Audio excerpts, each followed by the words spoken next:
The views and opinions expressed on this program do not reflect the company, owners, management, staff, clients, or partners.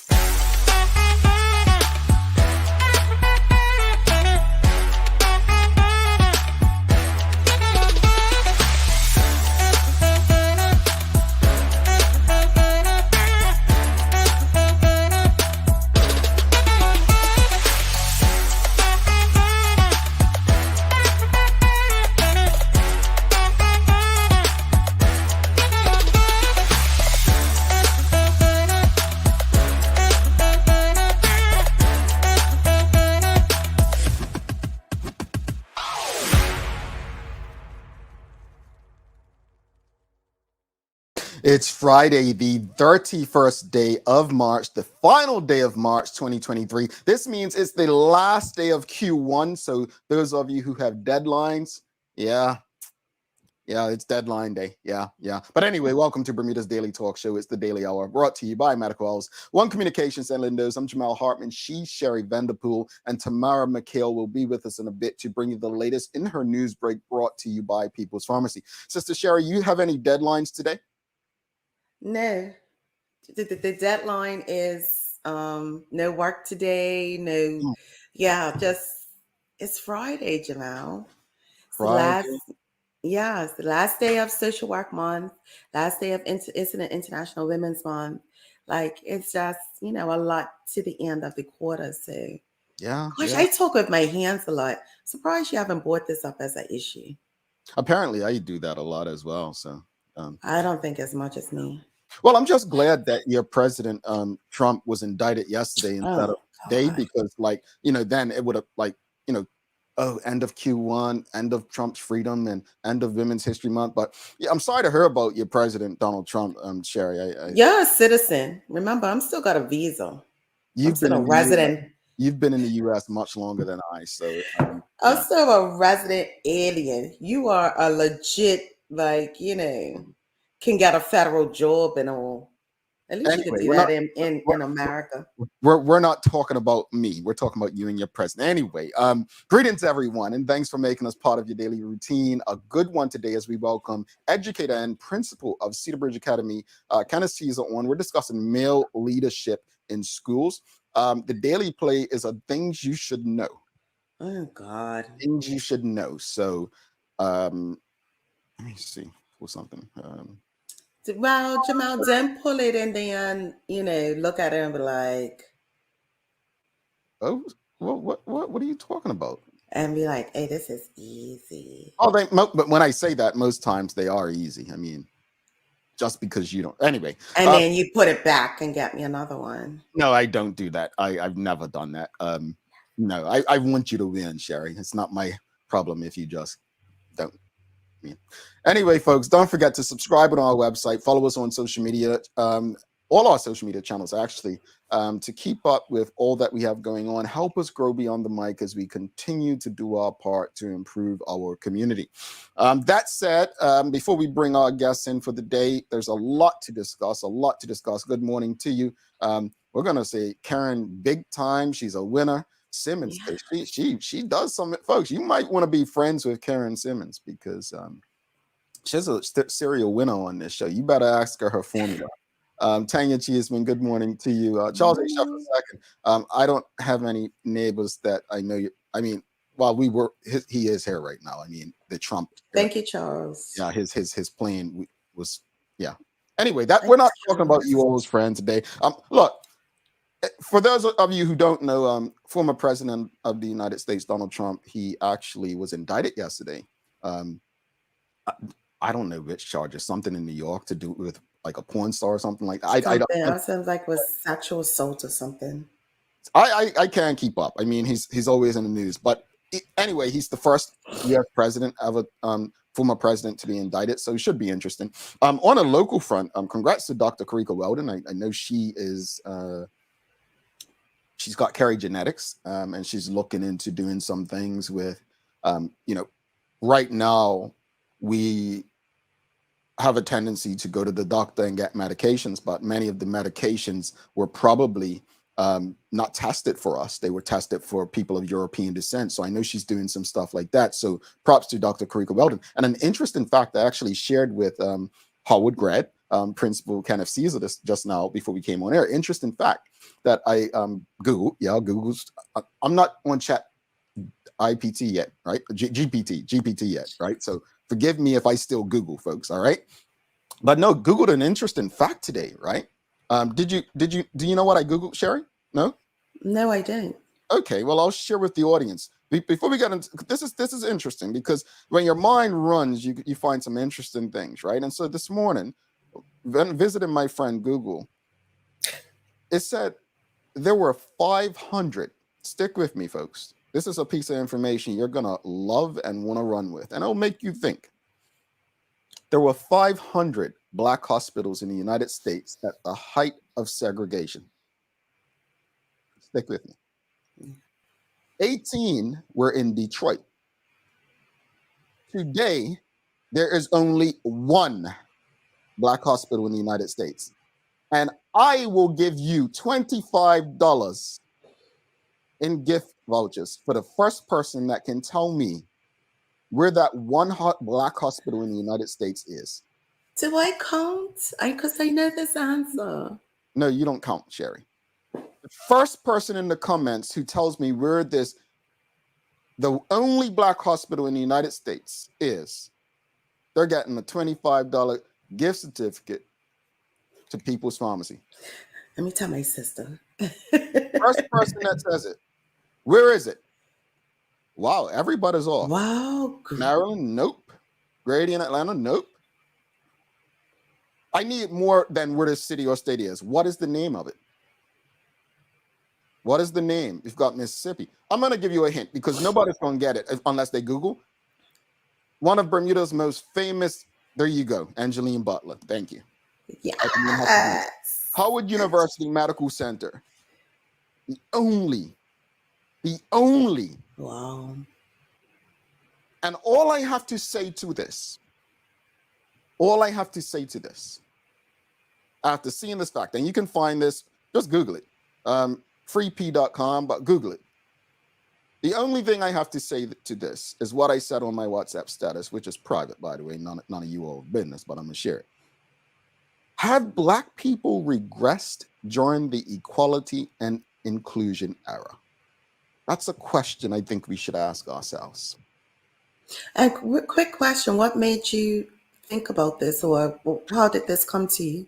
I think looking at Dr. Karika Weldon's story and just what she's doing, just because we go to the doctor, like, again, Sherry, I had my episode in Vegas and I'm like, I'm taking this medication and what's this even created for me? Right. Howard University, folks. Howard University. And we have a proud Howard grad coming up a bit later. But let's get into today's conversation, which I think is another one that is interesting, confusing to me, but interesting. So if you've been living under a rock, one of our, someone in the audience, I don't know if I'm allowed to share who sends me stuff, but one of our audience members, TDH Community, tagged me in a post the other day from a private citizen. And the Royal Gazette's covered it, says firefighters fear stations could close. And just reading from the Royal Gazette, it says lives could be put at risk if 2 fire stations close due to resources being focused on LF Wade International Airport.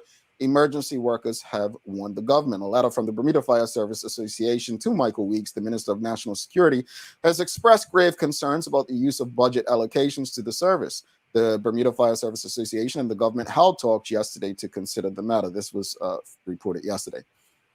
The meeting went all right, according to a spokesman from the BFSA.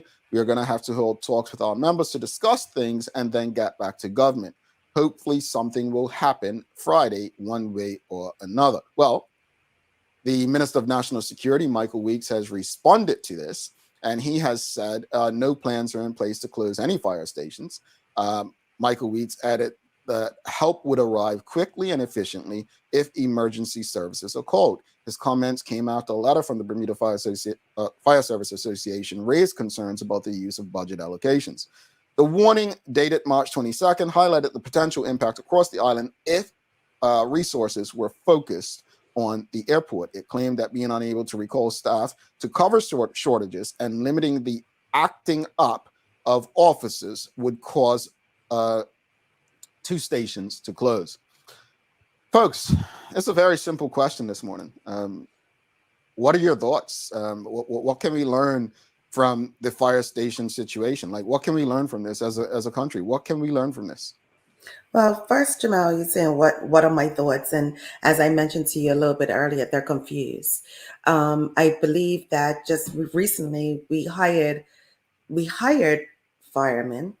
Then last summer, I believe that we had some firemen coming in from Canada. So resources, how come resources aren't allocated the way that they need to, or that now the budget is coming into question? I have lots of questions and lots of confusion. How does this assist the community? Where with violence and different things rising up in different parts of the island, how does this help the community at all? How? So I'm just trying to figure out, like, what is the end goal? Well, Sister Sherry, I think I'm with you. To me, I know the end goal is money. It should never be money. I think the end goal always should be the safety and security of the people in the country. But of course, money is the old friend of evil, or not. But I want to say this. I think there's so many things that I feel we can learn from this. Not long ago, last year, we saw the Commissioner of Police, Darren Simon, speaking of, we have an older population, and this is an important piece right here, folks. We have an aging population. We don't have the bodies and the people to replace the retirees in the police service. The fire service last year, again, trying to recruit overseas. In 2008, 2009, I remember working in Bermuda at the radio station, and I don't think we had a problem at that time. I could be wrong. Right. There were Bermudians who couldn't find jobs, right? At that time, if Bermudians wanted a job, they could pick a job. Right now, we're in a place where it's been said that we can't find Bermudians to fill jobs. Whether that's them passing the tests that need to be passed to do the jobs, whether that is the physical requirements, we have an issue. And the saddest part about this is, I always say, well, it's not just a government thing, but it goes back to, what's that saying? I'm bad with remembering this stuff. You failed to plan or something and prepare and all that crap. You know what I'm talking about? Yeah. If you fail to plan, then you fail to be prepared, or something like that. You know what I mean? I feel like this is a perfect storm. And the Bermuda Progressive Labor Party has been government of Bermuda since 1998. Oh, but almost 5 years between 2012 and 2018. And every problem that we face today that falls under their remit is a problem that they didn't prepare for. Now, in the early 2000s, when Bermudians were allowed to get UK passports and people started to relocate, that was always going to be a problem. Did we think it would be as big as it is today? I don't know. But somewhere, some way, somehow, someone in government should have looked at that. I believe that the government of Bermuda failed to prepare for where we are today. And what's that other saying? The chickens come home to roost or something like that? That's what it's called. That's what they say. Something to that effect, Jamal. You're pulling out these sayings today. Look. Yeah. That's it, Tamara. If you fail to plan, you plan to fail, right? And I feel like the problems we're experiencing today, this fire service is an interesting situation. No, it's not just the fire service. It's not just the police service. What's the other big topic that's been happening over the last year? People have talked about, they're losing the 2 days of trash pickup, right?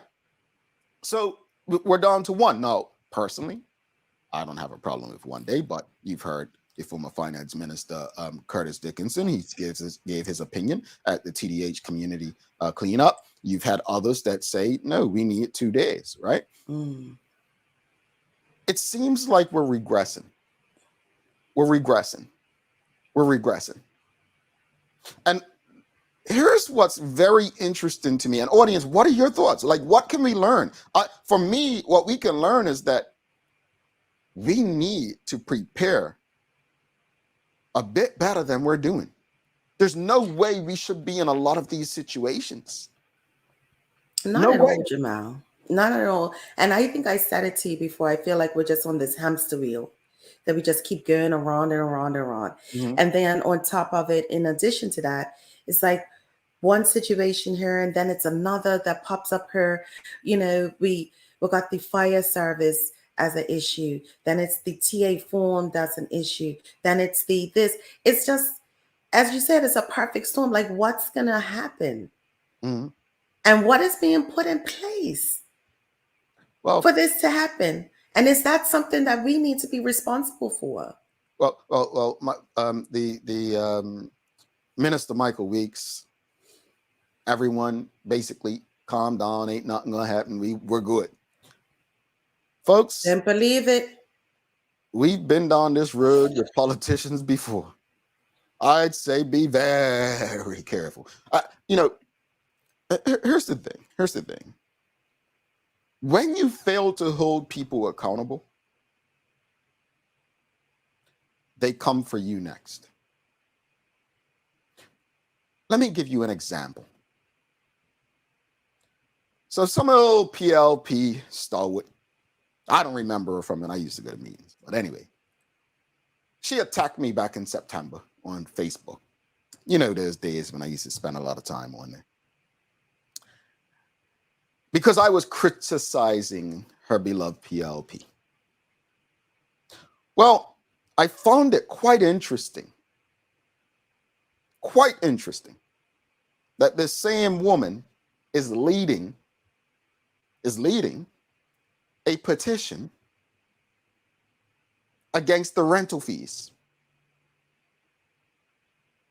See, folks, you may not be a fireman or a policeman or firewoman, policewoman. You may not need your trash picked up every day, but you know, if you don't speak up and stand up for others today, nobody's going to be there to stand up for you when it's your turn. No one's going to want to hear you when it's your turn. No one's going to want to engage you when it's your turn. Right and wrong is not a matter of popularity. It's about your conscience. Yeah. And at the end of the day, if again, I'm not saying it is, but let's just say the resources are given to the airport, because again, you have to have a certain amount of people there for the airport to fall, you know, within the regulations of, I believe it's the FAA. But let's just say, worst case scenario, they do shut one of the stations down, be it Somerset or I'm saying Somerset West, up Southampton or Hamilton. What does that mean for each and every member of the community? Possible loss of life at the top of it. Man, let's go to the audience. What can we learn from the fire station situation? Ebony Souza says, on all fronts, we are regressing. The overall growth everywhere, the lack of bridge maintenance, neglected beaches, no planning. This is it. Folks, remember, I'm always sharing with you when I used to bring people to Bermuda on these fam trips, right? And they would say to me, you know, Bermuda is the most pristine island and you know, well-groomed and so on. Man, I'm going back to Bermuda now and I'm riding my sister's bike and I'm being slapped in the face by branches. I had a visual. it's like I'm like, yo, you know what I'm saying? And so, you know, we have regressed, and I think it only takes an honest person to admit this. Yeah. You know, folks, as I said yesterday, I'm guilty of it. We're guilty of it. You know, we have a problem in Bermuda, in small communities, small towns, right? Our cousin or our daddy or our uncle or our best friend gets into politics, and we want to support them blindly, right? So anyone that criticizing them, oh, they're just a hater, or they're this or that, or what are they doing? Let me be clear. Putting your hand up and running in, for a political position, there's nothing charitable or community about that at this point. We know the individuals that do it today are looking for a paycheck. There are very few who do it that have established themselves in careers or as an entrepreneur. But we have got to hold one another accountable. This is not in the best interest of the Bermudian people. And until we get a majority of people, a majority of Bermudians, to begin holding those they love accountable, this is what we're going to be looking at. Charles H. Jefferson II says, didn't the OBA try to warn us about population issues? But due to another saying, quote, it's not what you say, but how you said it, end quote, and here we are. See, you're not wrong, but that One Bermuda Alliance government,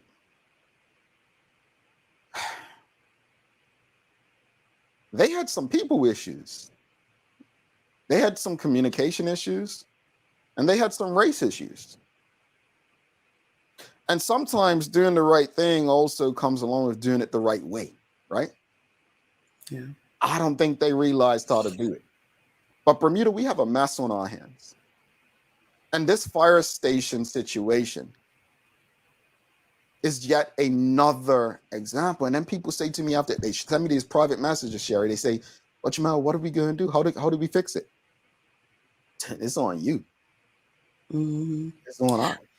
And it's on being consistent, because people take it on, it's on us, right? But it's consistent and seeing it through. And this is what, you know, you have Minister Weeks saying, don't worry about it. Then so everyone's like, oh, okay. And then next thing you know, something's going to be slid across, and then next thing you know, Southampton's going to be closed or something. And it's like, but you said don't worry about it. Yeah. You know, on that note, folks, let's bring Tamara in. We've got to do the news break. And again, we have a very special guest coming up, Kenneth Caesar, the principal of Cedarbridge Academy. I think this is one of my favorite kind of conversations. As you guys know, two of the gentlemen on this show, well, the other two gentlemen outside of myself, Phil and Larry, are actually former educators, right? They were in the classroom. And so we often, when we do speak about schools and students, they usually have interesting opinions. So speaking about male leadership in schools and in the classroom, I enjoy this conversation. So if you have any friends that are educators out there, please tell them to tune in. This should be a good one. Let's get ready to bring Tamara in for your Daily Hour news break.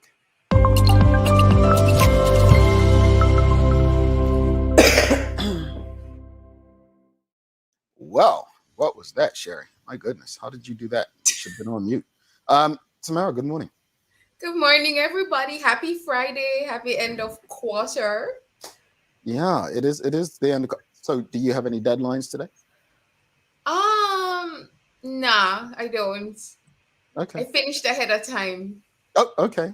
Well, that's always a good thing. Yes, yeah. Well, you know what? I guess finishing ahead of time is a good thing. Sherry, did you do your taxes yet? I started, and then I saw how much I was getting back, which was not a whole lot, so I put it on pause. I was like, see this is nothing. So tomorrow is tax season in the U.S., and I actually done mine, but I'm going to go to the professionals this morning, and basically let them tell me I owe like $100,000, and then go into a state of depression or something like that. So and pay them $500. Yeah.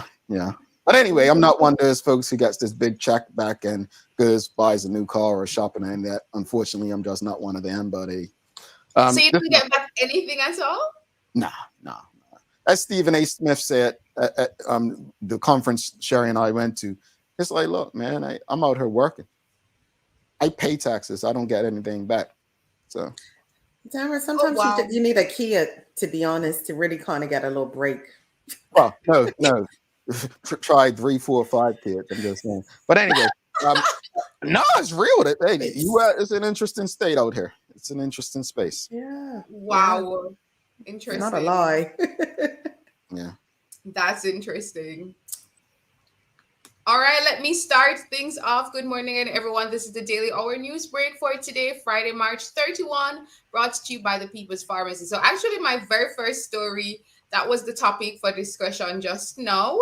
So I'm going to move on from it. Of course, it's as it relates to the Bermuda Fire Service and the developments there. Yeah, them. Yeah, but we spoke extensively on that just now. All right, so moving on, other news. Ordinary municipal elections for the corporations of Hampton, St. George's will be held on May 11th this year. Now, according to a spokesperson, there will be a 7-day registration period for municipal residents and business rate payers, which would have started yesterday, March 30, and registration will close at 5 p.m. on Thursday, April 6, 2023. So business rate payers can check their registration details on their website at elections.gov.bm, and municipal residents can confirm their registration details on the parliamentary register either online or by going to the parliamentary registry. And all municipal election updates will be available, they said, on the website at www.elections.gov.bm, or you can just simply call 293-VOTE. Yeah, I can vote. I'm good. I can vote. No, I mean, it's a municipal election. Yeah. Okay. Fair enough. And in a bit of sports now, Curtis Jackson has taken over as the coach of Southampton Rangers senior cricket team.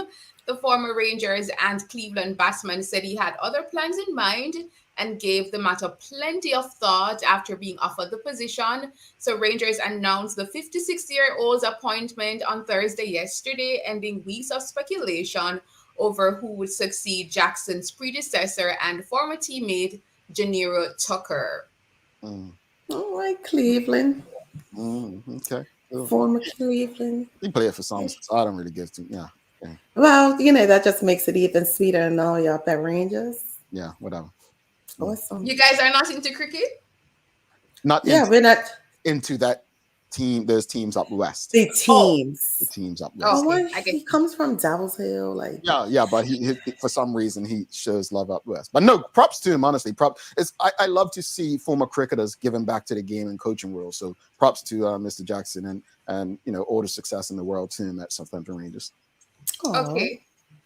And Bermuda's former Transport Minister Lawrence Scott has announced the launch of a new charter service that will initially link Bermuda with the Dominican Republic. So Scott, a trained pilot, said eventually Bermuda could become an air hub between the Caribbean and Africa. And his comments came as he launched this new charter service, which he's involved with, called TXKF Direct. And he said that the new service would start with flights between Bermuda and the Dominican Republic in August to coincide with the Cup match holiday. Scott also noted another charter flight to Jamaica would follow later in the year with a long-haul service planned for next year.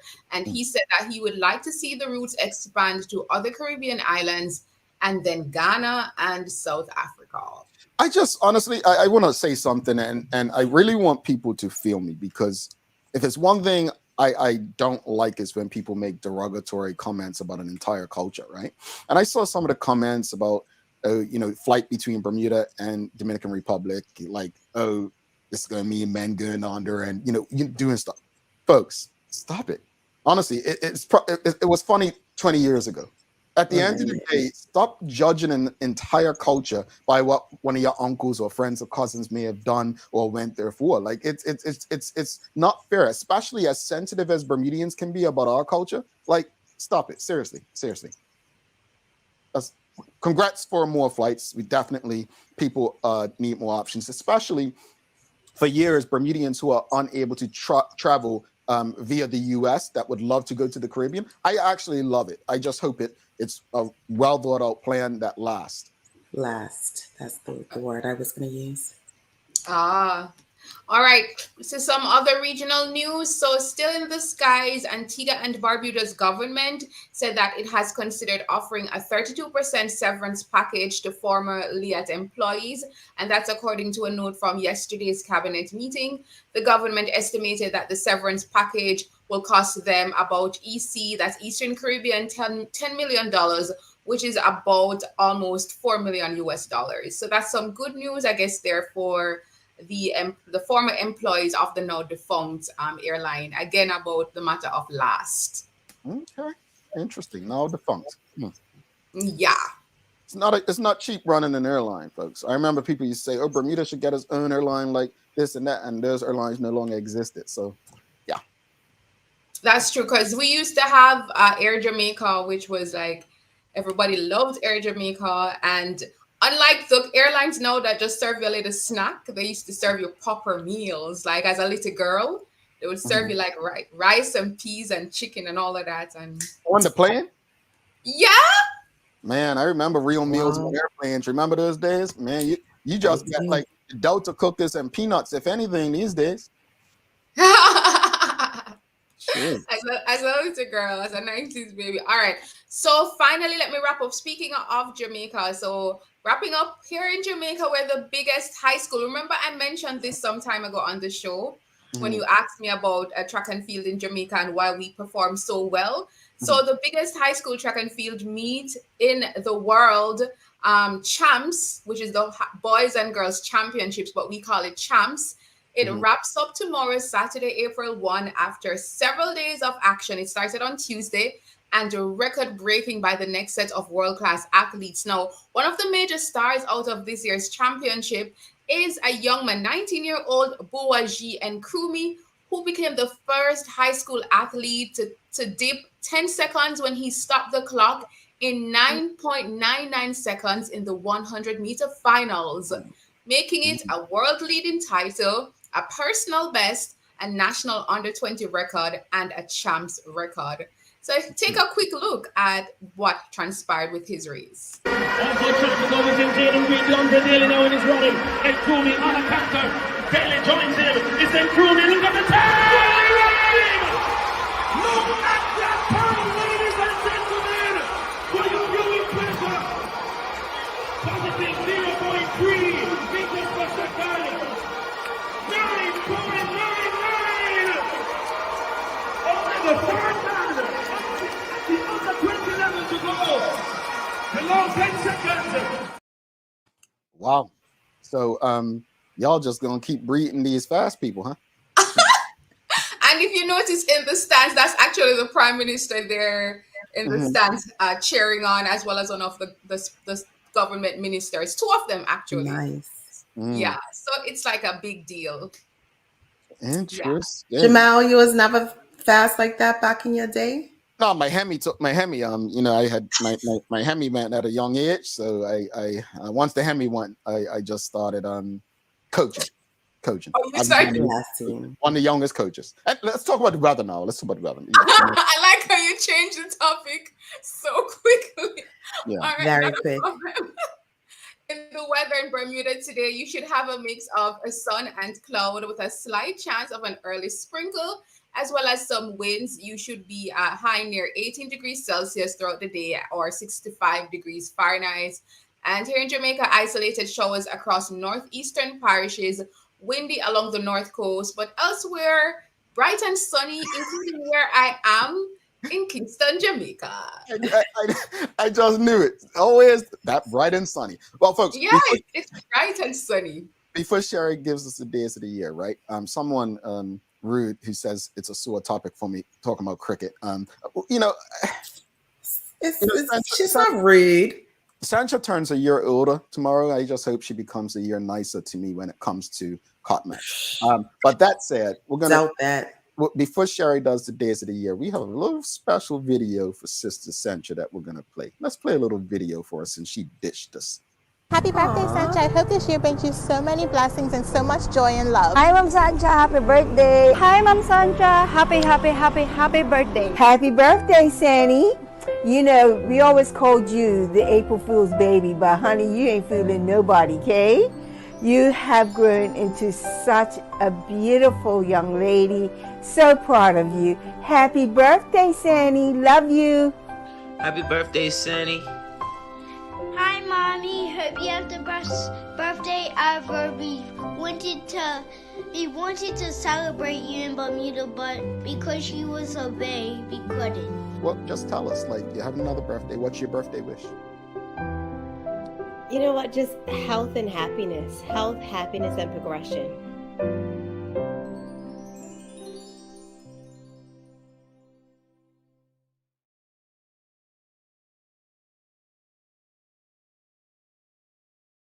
Yeah, you big baby. Oh, yeah. That's so sweet. Yeah. Say, Jamal, she is a blubbering mess right now. Because I'm sitting here going like this. Well, props to Maya. Maya going out getting all this footage. So props to Maya. Good job, Maya. I loved it. Happy birthday, Sancho. Yeah, please wish Sancha a happy 65th birthday, folks. Yep. So you're not going to do my girl like that, Jamal. You're not going to do it. Hope that she's enjoying her travels and you know that she has a great time. I know she misses us and misses all of her family and friends, but wishing her a great birthday and awesome because I think I've told you all before, birthday is to me one of the most special things to make it another year. But you know, being able to celebrate them with the people you love is probably up there as number one. So happy birthday, Sancha, from all of us to you. And Sherry, do you have a days of the year for us? No, let me pull it together. Sancha, that was so sweet, Jamal. Oh, I didn't do nothing. So today is World Backup Day. So we're fortunate enough to have access to the most powerful computers to date. But what would you do if you lost everything on your computer? Crashes happen more than you think. Data recovery can cost you hundreds of dollars, and recovering everything you've stored on your computer is not guaranteed. We understand life gets hectic and it's easy to forget to back up your files. So today we celebrate World Backup Day. And I thought this was just for you, Jamal. And I got one more, and it's just Happy Crayola Crayon Day. Everyone had crayons. Yeah. Well, here's the thing. That's timely because every last thing that we had for this show on this external drive is dead. So anything before January 1st, 2023 is non-existent, folks. So yeah, but backup day is important for us. So yeah, luckily we have everything from this year. That makes sense. How's that? Kamara, have a wonderful weekend. Have a wonderful weekend, you. Bye. Right. Folks, you are very welcome, Sister Sancha. Honestly, we love having you on the team. Everybody, thank you for sending her birthday shout-outs. Honestly, despite the way her and Sherry treat me, they're good people, folks. They're good people. They're good people. They're okay. Do not go anywhere. We have a very good conversation. We're behind time, but we will get through it, this entire conversation. Principal of Cedarbridge Academy, Kenneth Caesar, coming up after this quick break. Stick with us.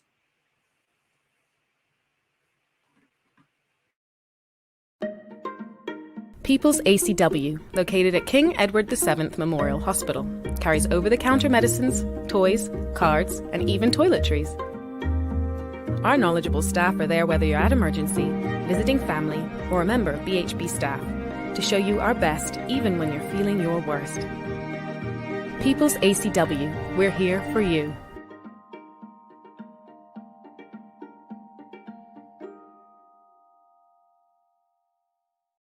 Welcome to the new bulk store, Lindo's Next Level. Wake up in the morning with enough coffee to keep you running throughout the entire day. Your pet at home deserves the best. Stock up on dog food to keep your puppy happy. Need a quick, tasty lunch at home? Your chicken nuggets will be jumping right out of the freezer. What's a movie night without popcorn? You can never have too much.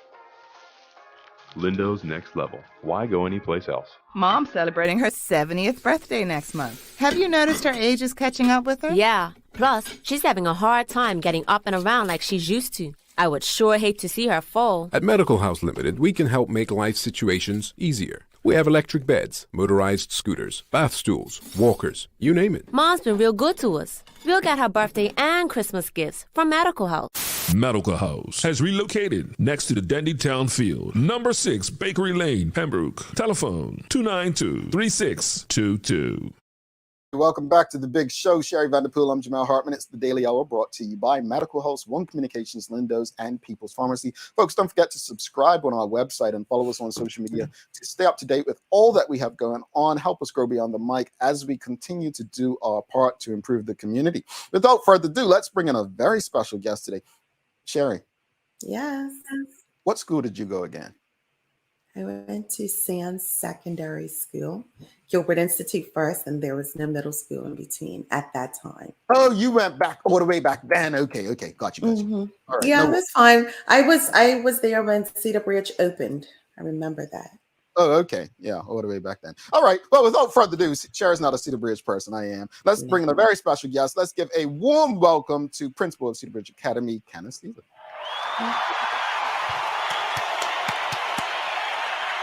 Well, you know, the crowd gets a little crazy sometimes. Well, first off, thank you so much for joining us, sir. How are you?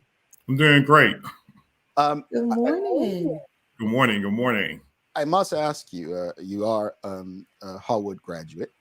How does that news that I shared with the audience earlier, how does that make you feel? It actually makes me smile. I always say Howard University is probably one of the best places in the world. It's probably the best education. So I'm actually even prouder to be a Howard man as I listen to that news. And to be honest with you, if you know about Howard, you know the amazing job that the hospital actually does for the community. So it's more than just what it does for the university, but the research and, you know, anyone who wants to be a doctor, particularly when you want to focus on persons of the diaspora, Howard is actually the place to be. Awesome. What high school did you go to in Bermuda? I actually went to Sands Secondary School. That's what I thought. I just wanted to be sure. I was taking a gamble, but I just wanted to throw that out there. Thank you. Oh, my goodness, Sherry, she just had to. Philip Trotter, our colleague, says, shout out to my former boss, Mr. Caesar. Well, he was better with you than us, but hope he showed up to work with you all. No, but let's talk about your background and how you ended up, because I like to say this proudly, as the first Black man to lead Cedarbridge Academy. Sure. So I would have started out my career. I was a teacher in Bermuda for roughly 4 years. And then I went overseas to pursue my graduate education, in which I went to Howard University. After Howard, I had the opportunity to actually work in the Washington, D.C. area. So I stayed there for roughly 10 years in total. While I worked in the Washington, D.C. area, I would have been a teacher, and then I had the opportunity to move up in different leadership positions. So when I think of leadership, I've probably done every position you can in leadership, because I started from the ground level. When I was working in DC, I worked at charter schools. So I had a really good opportunity to see what the charter school movement was about and the impact that charter schools have on the community. And really, charter schools talk about school choice. After my time in DC, I returned back home. I was the deputy principal at Sands Secondary Middle School, served as principal for a short period of time, and then I went to Cedarbridge Academy. All right. Went to Cedarbridge Academy. Speak to us about this, because we often have these conversations, not just on this show, but in private as well. Why is male leadership so important in our schools today? Yeah, so I think male leadership is important for several reasons. And just let me be clear. When we talk about leadership, leadership is broad. So we're not just talking about the principal of the school. We have deputy principals, we have instructional leaders, we have year heads, we have team leaders. So leadership comes in many different forms. And I just want to put it here, probably in education, the most important leadership that really takes place is really that classroom teacher, because that's the most powerful leadership position that you have when it comes to moving our children along. But when we look at the importance of male leadership, there are a lot of different people who come in males when we look at our different demographic, etc. And it's important that we do have males who can be in the system and give different perspectives. And males understand students differently.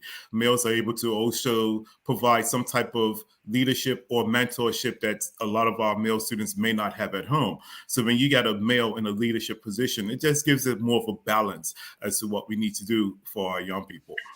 Indeed. I loved everything you just said. I mean, talking about the importance, but also what are the benefits of having more men in our schools? Yeah, so and that's an interesting question. And when I worked in Washington, D.C., I actually had the opportunity to work in a school which we actually had 50% males and 50% females. And I can honestly say in that school building, it was such a great building because the benefits of having male, again, there are some cases where our young men are going to identify with males. There are cases in which we have schools that have more of a male population. So by having males there, males may give a different perspective. Some young men are going to look up to males. Some males would say that they have never had a father figure or they have never had a man in their life. So it really gives that. I remember even at Cedarbridge, I would remember at one point some S1s would have came and they're like, wow, he has on a bow tie. This is the first time I'm seeing a male principal. So it definitely allows us to connect. And again, where we have more populations of males, it gives these students an opportunity of persons to connect with. That word connection. And that is something that is a great benefit. But what can we do to inspire more men to consider formal education as a career? Right. And this is almost becomes $1 million question, because even in today's society, 2023, we still hear the call to have more male educators come into the system. First of all, I'll say this: if any male is thinking about any aspect of making a career change or even wanting to explore education, just come into a school building. Contrary to what people say, we do have a great population of young people. We have a population of young people who are a reflection of our community, right? So when we look at it, people always say, I would never be able to get into education. I don't know how you do that 8 hours a day. But I can honestly tell you, 8 hours every day is the best time I can spend. With males coming in, to really engage males to come in, I would definitely say to look at your interests and look at your background. When I think as we're moving into a new phase in education, the courses that we offer, so whether we offer engineering, whether we're offering automotive, whether we're offering economics, etc., just look at some of the backgrounds. And if males have those interests, then I definitely feel education is a good place. But I also want to say, we also want to ensure we have the right males that come into the system. So you got to have a passion. You got to want to work with young people. You're going to have to understand how to navigate their lives and understand where they're coming from. So it's really, if you have a passion, if you ever have a thought that, hey, I want to do this, then this is what it is. And I'll also say this. People would say that males don't always come into education because of the salary. Well, when you look at the salary of teachers in Bermuda, it's a very good salary. So those factors should not hinder you, or those barriers should not hinder a male from coming in. Yeah, I love that you say that you definitely need to be passionate about it. But what role does the community play in ensuring male leadership in schools is supported?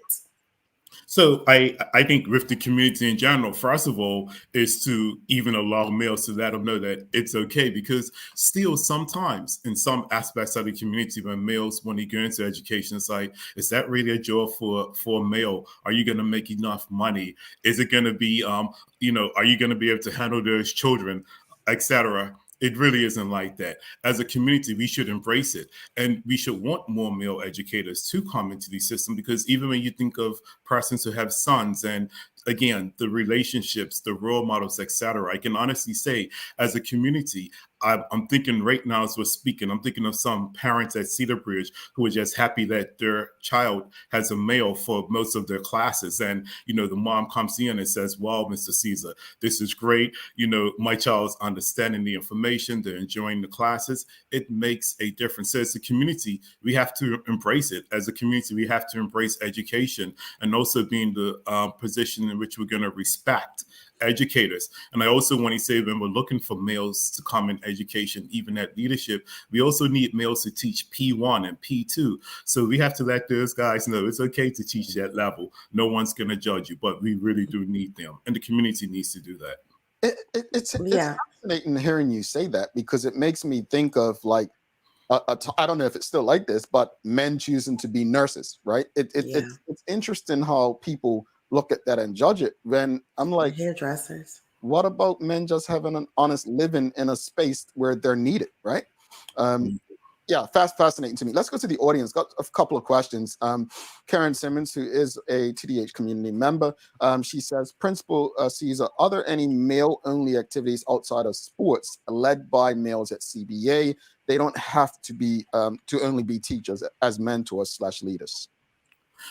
Right. So when we look at male activities, so I'm just going to reference one. I think this past summer, maybe I would have seen as if there was a diverse group of males who would have came together, I believe, to do a sports camp, and it was all males. So they would have participated in sports. I think they spent time over an island, but it was probably a group of football players or former football players who came together to do that. And what I did hear from that, it was very impactful. But otherwise, to be honest, we actually have the Kappas. They have a program. The Alphas, they do the Alpha Battalion. So there are some programs that I am aware of that are led by males outside of school. And every program I have spoke to just now, I know that they are extremely impactful for our young people. All righty. We have, is it another one, Traveling Trotty? How can the school systems, both private and public, increase the number of males at the primary school level? Right. And that's a very interesting question, because when we even think of males at primary school level, we often think of the physical education teacher. But no, we need males in the classroom as classroom teachers. And, some of this also goes to our curriculum. So when I think right now at Cedarbridge, for instance, we do teach classes in childcare development. We have a phenomenal teacher. And ironically, for those classes, sometimes we have all females, but sometimes we have a mix. So I really think, again, it's the community, it's parents speaking to your child to say, it's okay to be an educator. It's okay to study education, etc. I think, most times when we look at males, we still want to say, become a mechanic, become an engineer, become a business person, etc. All of those are great careers, but how many people are really saying to a 15-year-old, 16, 17-year-old, become a primary school teacher? So it really starts with us. Indeed. Tanya Cheeseman says, my son is currently on track for his associates in education from Bermuda College this May. I think that's a double win right there.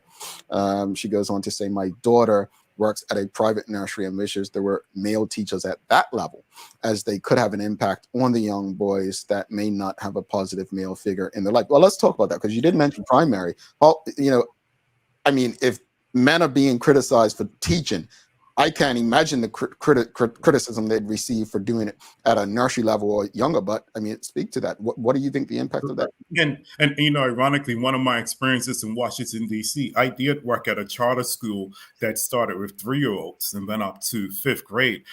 Amazingly, within that charter school, if we had 4 classrooms for 3-year-olds, one of the missions of the charter school is that every classroom had to have a male and female teacher. And I can tell you the benefits of it was phenomenal for the development of those young people. So again, this really comes to society to let our young people know it is okay to do this. It is okay to have that noble profession. And I would say, when I cite that example in Washington, D.C., those teachers who taught the 3-year-olds got the same pay as someone who taught 5th grade.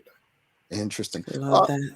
kind of off topic, but Shamari Talbot's asking, by the law system forces a child to attend school right up until it's time to graduate high school, and then they're allowed to drop out. Most kids drop out right before finish line. What are your thoughts? Is this acceptable?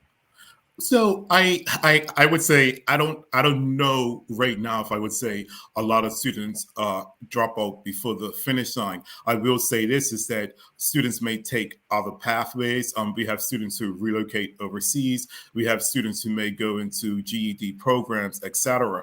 But from where I sit right now, I do see a lot of students, and actually this is a very good thing of what I see being a high school principal is that we do see a lot of students who tend to be encouraged. And as some people would say, the light bulb switches on in that S3 and S4 year. And we see them really doing whatever they have to do to graduate. Some students may have to take some additional summer classes, but I do see a motivated group of young people, particularly where we are with society, that really says, you know, any entry level position, you really need to have a high school diploma. And before you head out, what personally for you, what's been the most rewarding thing about being a male in the school system for you? Yeah, so you know, it's quite interesting, and I think a big reward, and I would see it whether I just go back to Washington D.C. and happen to see students on the street as I'm moving around, or even Bermuda. I think as a male, the one thing that you see is that you always see a group of young people who tend to that's attached more to males and who tend to really check on you more. You know, one thing that I constantly get, and I do smile, is that, you know, sometimes you have guys who are like, wow, that's a nice suit. Yeah, that looks good if you're bow tie, or you look good if you're regular tie. Because what that's telling me is that, you know, they're looking up to me as a male educator in some way. And I just think it's very, very important that, you know, that whole perspective of students looking up to you and graduating and really thanking you for the success is always a plus as a male educator. Yeah, they're always watching. Always. Awesome conversation. Thank you so much for making time for us.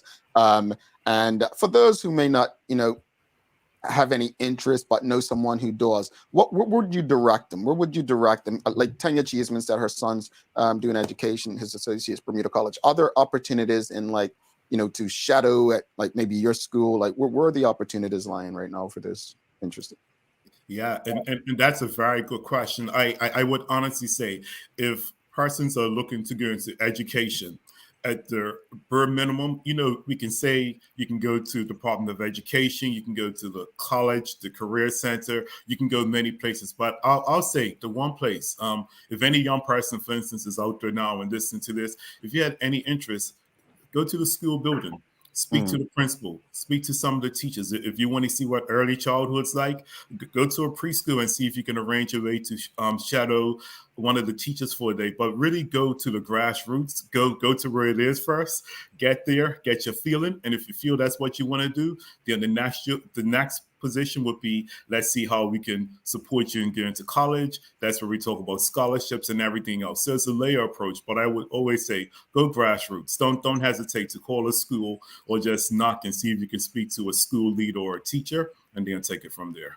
There you go. Great. Thank you so much for this conversation, sir. And please note, this platform is open. Should you need us, anything going up Cedarbridge, please let us know. We'd like to let the public know. But Kenneth Caesar, principal of Cedarbridge Academy, thank you so much for joining us this morning. Thank you. Thank you.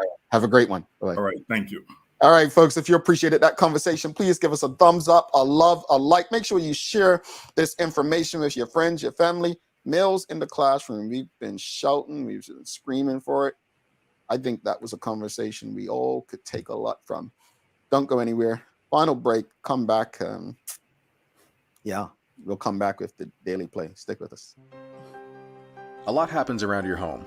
That is why at One Communications, we have introduced affordable security and video monitoring, because everyone should be able to afford to protect their family. Anytime, from anywhere, One Home Security keeps you connected and puts security in your hands with an easy-to-use smartphone app to control everything. Home security is important to keep you and your family safe. Motion-activated cameras around your home and security monitoring within create a complete security system providing protection both inside and outside your home. Professional monitoring means that there's someone on call with 24/7 protection to notify the authorities and help keep you and your loved ones safe.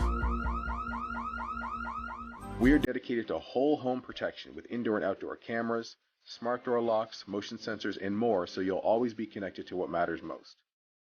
With professional installation, no upfront hardware fees, and low monthly rates, because keeping your family safe should be affordable for everyone.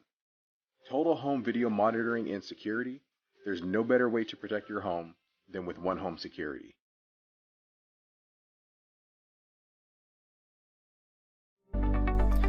Ordering from ER Fisheries has just gotten simpler. With just a few clicks of a button, you can place an order for next-day delivery or same-day pickup. Our ever-expanding list of offerings now include grocery pantry items, specialty meats, and bread and dairy items. We know things have been hard, and we're here to make planning for your next meal or party easy. Whether you're a vegetarian or a meat eater, we have what you're looking for. And best of all, it can be delivered to your door in 24 hours or less. Go to www.erfisheries.bm and check out our wide range of seafood, beef, lamb, pork, poultry, fruits, vegetables, and plant-based products, all available at reasonable prices.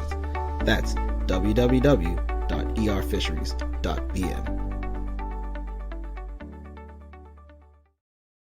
All right. Thanks again for the final time to One Communications. Thanks again to Medical House People's Pharmacy, Lindo's, for ensuring we're able to have these conversations with you on a daily basis. And folks, if you haven't already, please give us a thumbs up, a love, a like. If you enjoyed today's conversation with Kenneth Caesar, principal of Cedarbridge, it's time for the Daily Play now, brought to you by Bermuda Trivia, now available at stores throughout Bermuda. Follow Bermuda Trivia on Facebook, Instagram, Twitter, and TikTok to find out why it's Bermuda's favorite trivia game. Sister Sherry, are you ready?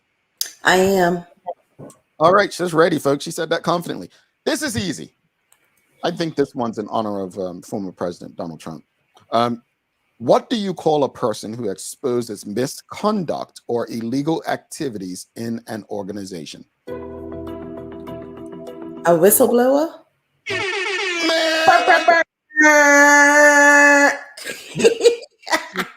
That like it's a whistleblower though. Like she said it like I'm a whistleblower. Like yeah, I'm a like she said it with something. It's been around you a lot. Yeah, I blow the whistle. I'm gonna tell you. Yeah, we don't do corruption around here. Oh no. Tomorrow you showing off too. Everybody got it. Whistleblower. Sherry showed up in no time, but at least she allowed me to play my music, folks. At least she allowed me to play my music. Whatever. All right, let's wrap it up. Final thoughts. This morning's discussion, the fire, and then obviously the conversation with our guest, Kenneth Caesar. I was going to say, TDH community and everyone out there, don't sleep on the fire service. This has been put out there for a reason. Let's stay consistent and stay behind it and find out what's going on, because we need emergency vehicles and personnel for our community. Is very important. So don't go sleep on it. As far as Mr. Caesar, that was a breath of fresh air, Jamal, and such an important conversation to know that males are needed in our system. Males, ladies, they have a different language between each other. And if they can get a positive perspective from the very beginning, especially when there may not be a positive male role model in their life, why not get it at teaching? Why not get it at school? They're there for 8 hours. So, any males that are out there that are interested in education, go knock on Mr. Caesar's door and go see how you can be a great asset to one of our educational systems. I just say, I don't think the situation with the fire service is about the fire service. It's about the community. There's a lot of work that we need to do. I've said it on this show numerous times. And I say it I'm not being rude or disrespectful when I say this, but I think it's been proven so far that the government is not competent to deliver the results we need. So therefore, it's up to the people of Bermuda to do so.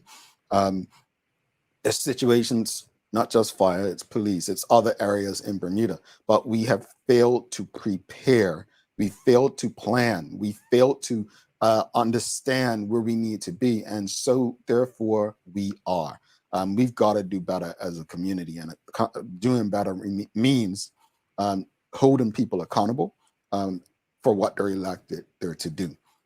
As far as the conversation with Principal Caesar, I can't appreciate him enough for joining us and explaining that. Like I said, we have two honorable gentlemen on this show, part of the TDH crew, and Phil and Larry, who were in the classroom, and for whatever reason they have moved on. But I know how I reacted to male teachers versus women teachers, and it's not saying that I gave them more respect, because I think I gave the teacher a certain level of respect, but there's a different connection. That Sherry's right. There is a different connection. Although Sherry made it seem like we were animals and like Dr. Doolittle communicated in a different way. It's not that bad, but no, she's right. There's a different connection. And so I think it could only be a helpful thing, especially with so many young Black males seemingly going astray. Sherry, you've got some daily inspiration for us? I do. And the daily inspiration is being brought to you by ER Fisheries. And I think, I picked these before we know what we're talking about, Jamal, but it's very timely.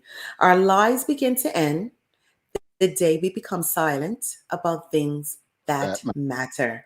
Martin Luther King. Yeah. Sir. All righty.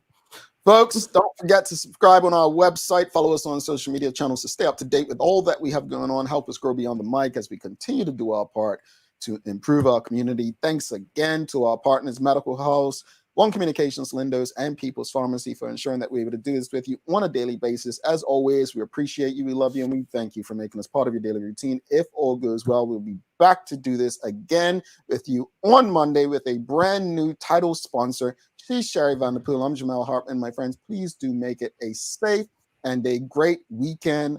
We are out.